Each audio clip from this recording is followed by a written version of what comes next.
Hare Krishna. Vanchakalpatarubhyascha kripa sindhubhayevvacha patitanam pavanebhyo Vaishnavebhyo namo namaha.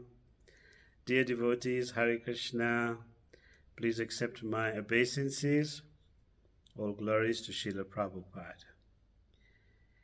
I offer my gratitude and to the Vaishnavi ministry, my gratitude and my deepest respect for their efforts, their ongoing efforts to build stronger devotee communities, safer families.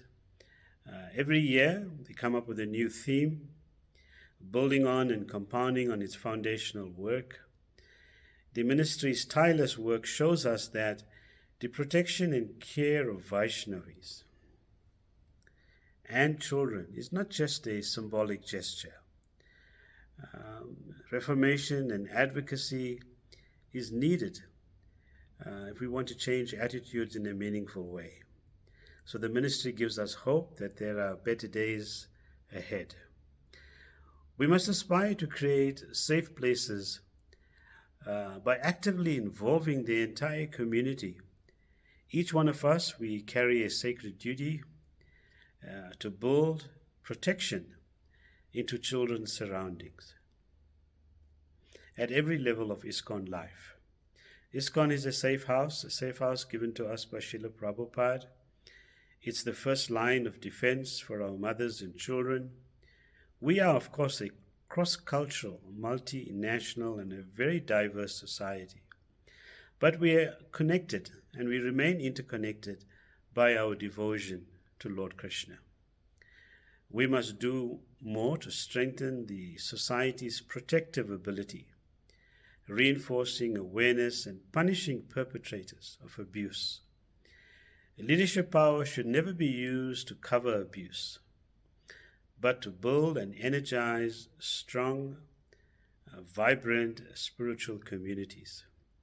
Of course, ISKCON is approaching its institutional age of 60 years, a very significant milestone. So we must say the quiet parts loudly, because we are a mature society. We must adopt a zero tolerance to any form of violence, any form of abuse, any form of manipulation. How to bring this change and demand that change in our ISKCON world is actually in our hands, in your hands and in my hands. We should never feel a sense of despair, a sense of helplessness. I feel that the leaders in particular communities and the GBC must create mechanisms to regularly conduct evaluation of communities, to revisit policies, to refresh guidelines, to ensure that we are fortifying and constantly fortifying our devotee community. History tells us that the perpetrators of violence and abuse could be powerful persons living with us in our communities, persons in leadership, persons in whom we've invested our greatest trust. But one should never ever be afraid to call out the bad behavior, the abusive behavior, and never remain silent, looking and not seeing, or hearing and not wanting to hear. These are simply not options.